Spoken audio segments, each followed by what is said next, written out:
I'm gonna walk you through a modified version of a hip external rotation stretch that's really gonna target the posterior capsule of your hip joint. So we're going to start in quadruped on all fours, and you're going to, if we're gonna stretch this left leg, we're going to take the right leg, straighten it, and we're gonna move our hip into external rotation. So think about that thigh rotating out until we can't anymore. And then you're gonna take your right knee and drop it back down on the outside of your left ankle. So from here, now we are in a good position to bring our right knee forward to pull ourselves more into hip external rotation passively. We're looking for a nice deep glute stretch here, or deep posterior hip capsule stretch. If you can't feel very much of a stretch there, once you've maxed out how far you can move your femur into that position, you can actually start to shift backwards a little bit. If you feel some pinching or some sensations in the groin, try tucking your belt buckle, rounding your back just a little bit, and see if you can find more of a deep stretch here. But we want to think about shifting your hip back to the back corner behind you so you can get a little bit of a nice deep stretch there. From there, you're going to hold the stretch for the prescribed amount of time. Usually working up to at least 2 minutes is the goal, but we always want to start where you can. We want to make sure that as we are doing this hip external rotation stretch, we are not also shifting and rotating through our pelvis. We really want to get the ball rotating in the socket. If you feel your pelvis rotating, we are now then just moving the pelvis with the ball, and now you're not getting rotation in the ball and socket joint. So once you have been there and we've held that for the prescribed amount of time, you are then going to start PAILs. PAILs always is starting the contraction of the stuff that is being stretched.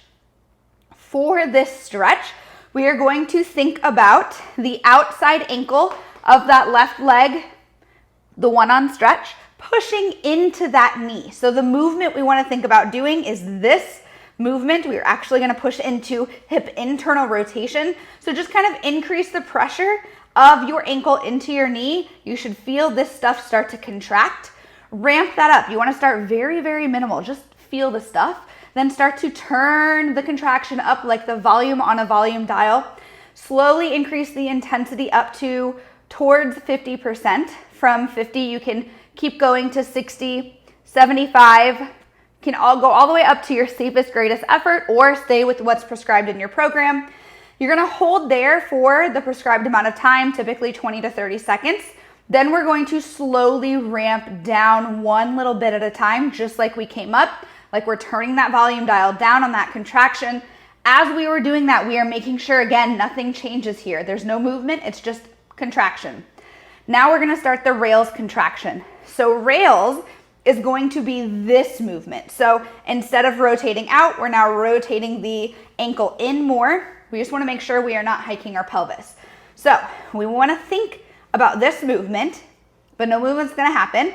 I want you to try to think about taking that ankle off your opposite knee, ramp from a very little bit of a contraction to a little bit more, a little bit more, a little bit more. We should be close to 50.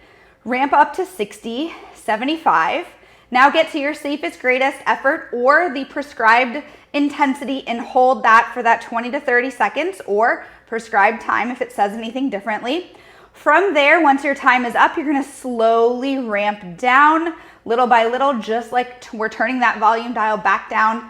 And then we are relaxed. You are either done or you are going to repeat for another amount of reps. Follow what is recommended in your program. Typically we'll start with 1 or 2. We might progress to 2 or 3 from there, but that's all going to change based on your situation. So make sure that you don't feel any pinching in the hip. We really control the pelvis motion and you really can feel the sensations where you need to. And progress is going to be marked by being able to contract a little bit harder, no pain, less pinching, being able to go further in the movement, and or just connecting and actually feeling those contractions or those muscles in those contractions. So stay with the work as you are doing this and try to watch for those little signs of progress as you're going.